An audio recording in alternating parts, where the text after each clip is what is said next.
ziua! Scoați-ți! Ați venit cu frumoasă! Hai!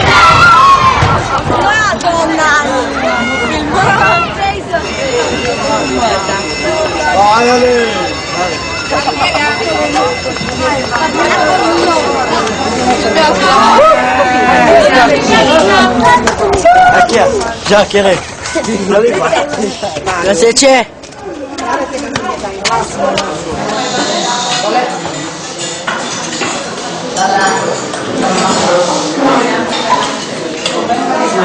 Every day counts. Every day they are in an institution counts. So it is a matter of life and death.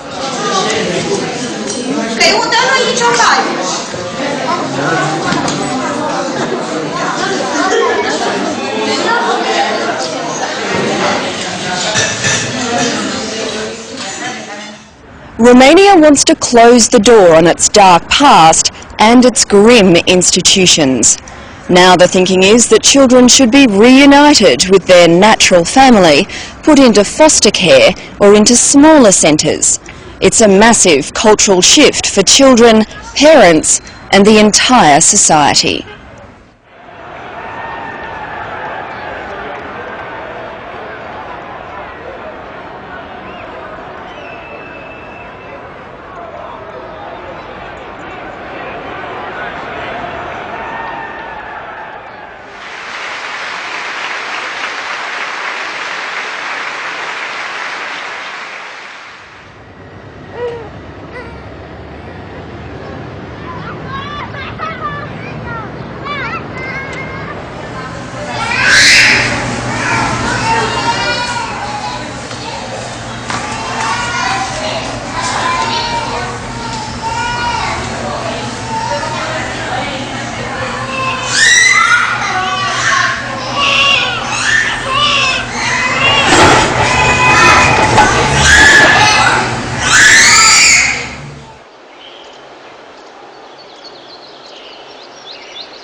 This place was an institution for children with severe special needs.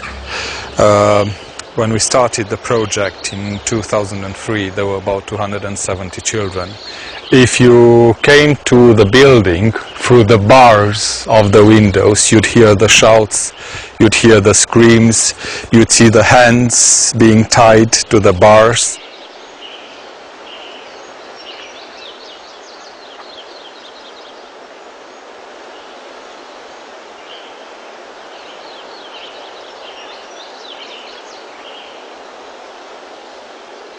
The kids who were self-aggressive were simply being tied and they were left in their cot like that for days on end.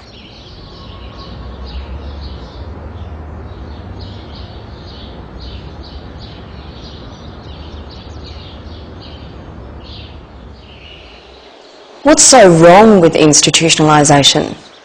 Nobody pays attention to them individually because they're always a mass. Nobody cares if they're alone. Nobody will look, will try to find out why they're sad. There will hardly be anybody asking them why they are ill and what happens and why they suffer.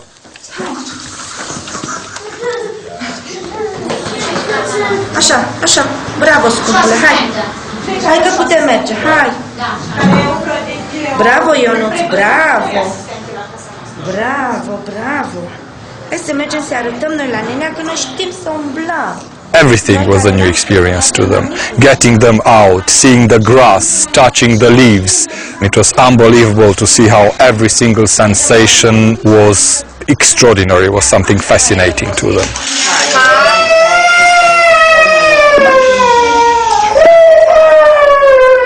And now what do you hope for Monica?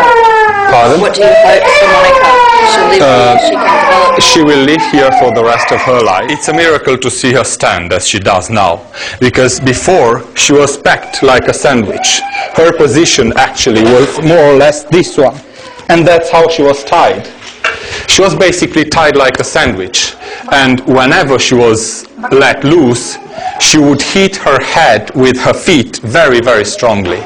And it took about 2 years of work with Monica. just because you said in the registration that it's residentially private. And you expect that to sort out the situation. To pay foster carers to do the job. One of them is 10, the other one is 14, and they both were simply stuck in their cots or stuck on the chairs. They were sat without doing activities, without having any sort of interrelationship with people.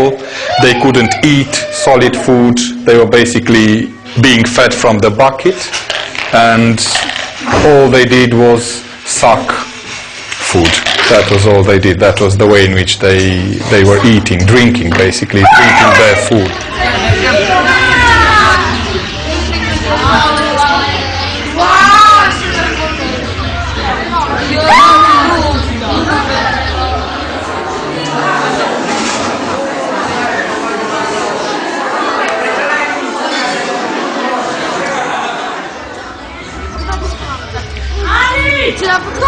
De ce nu ne face că eu fiu să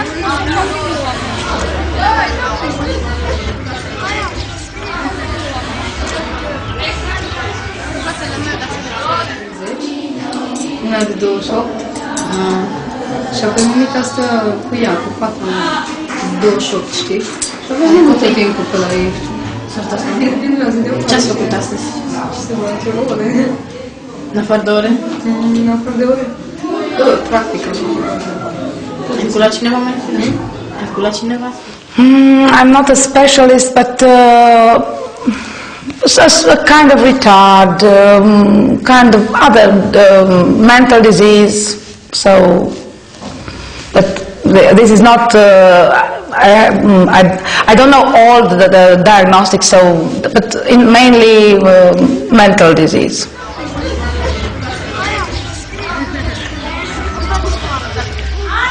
Oh, 17. Binele, adună cușca de albin. 17, tu 17 are.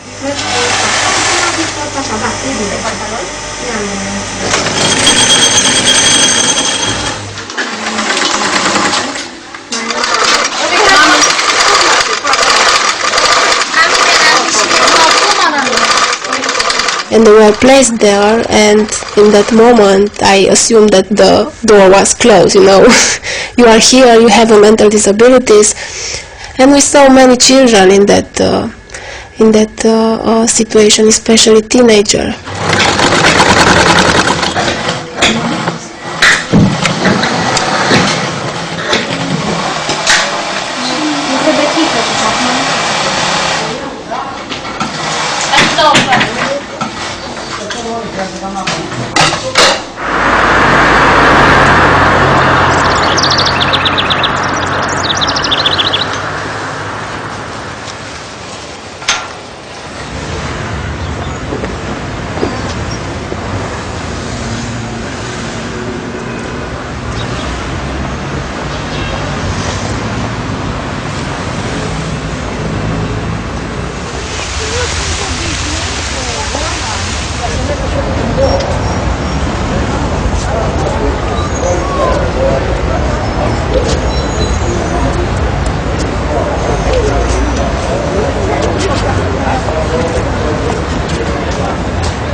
Dar credeți că din când în când copiilor le dor de părinți, nu?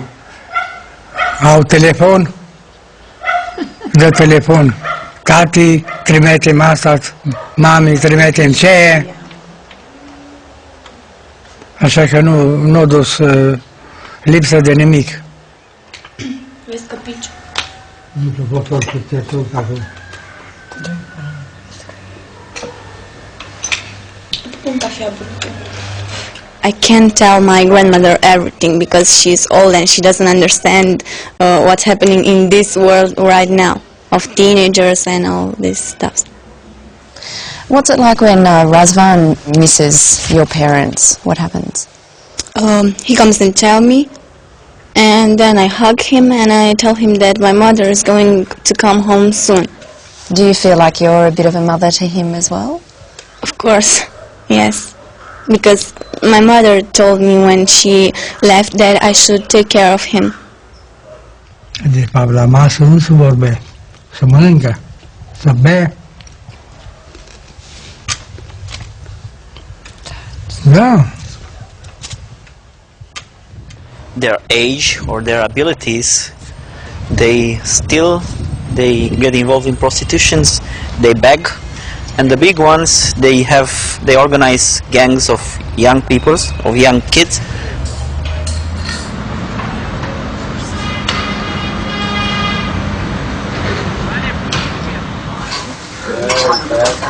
Da. Știi ce mai faci? Uitați câte în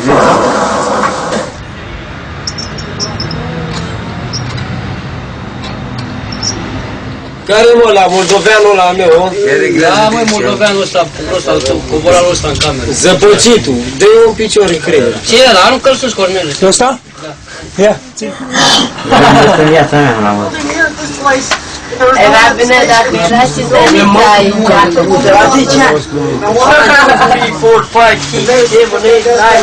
Ai auzit? 21, 10. Eu de la 2 ani.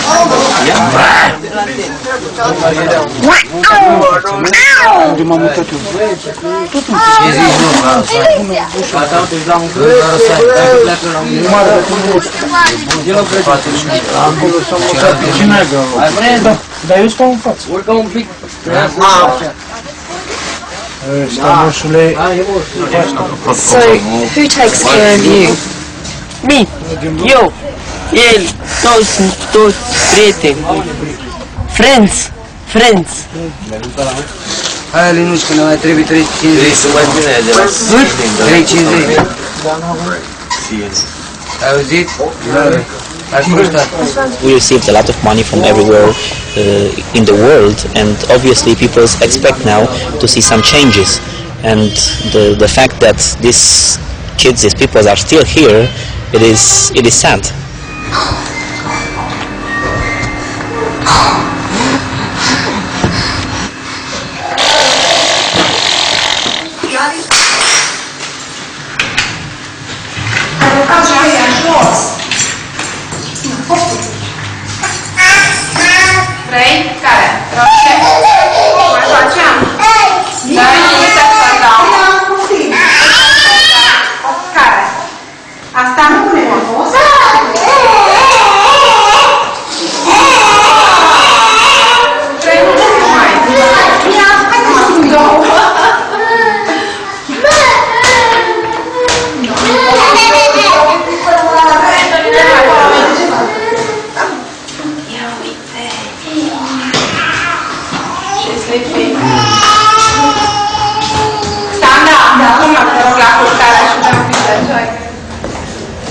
Okay, Emma. I present you Emmanuel, Buzgan Emmanuel. I have 5 months. No, I am 5 months old. It's better. And I have a little story. And Monica will tell the story. And we have to do that for him because with no ID he doesn't exist.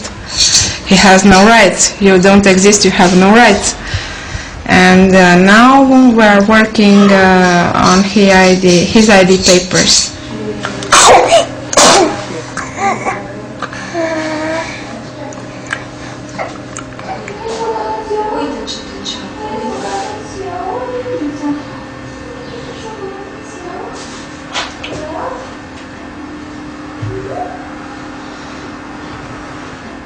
They have no filiation, no stability.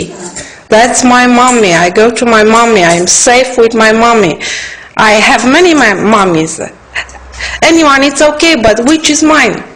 It's not their place in the hospital. no matter the condition they are. It's simple. They shouldn't be in a cot with another 10 babies around them just waiting to be fed. There isn't staff to work with them. The medical staff is not specialized in working with children.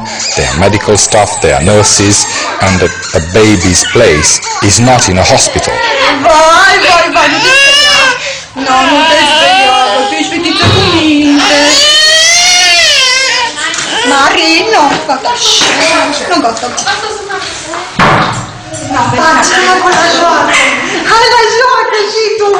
I think that the issue of international adoptions was at the core of not doing reform in Romania until 2001-2002, because people thought generally that by sending kids abroad you would sort out the issue of childcare in Romania. It was totally wrong.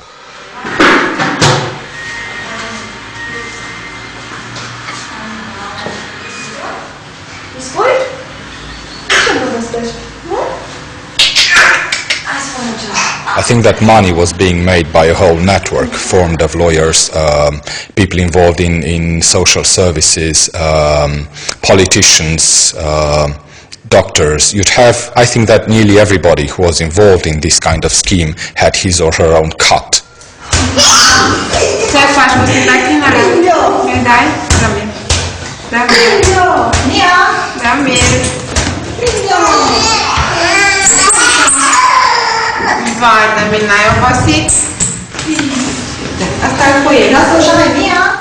Has it made your job harder? My job is the same, but my soul is crying.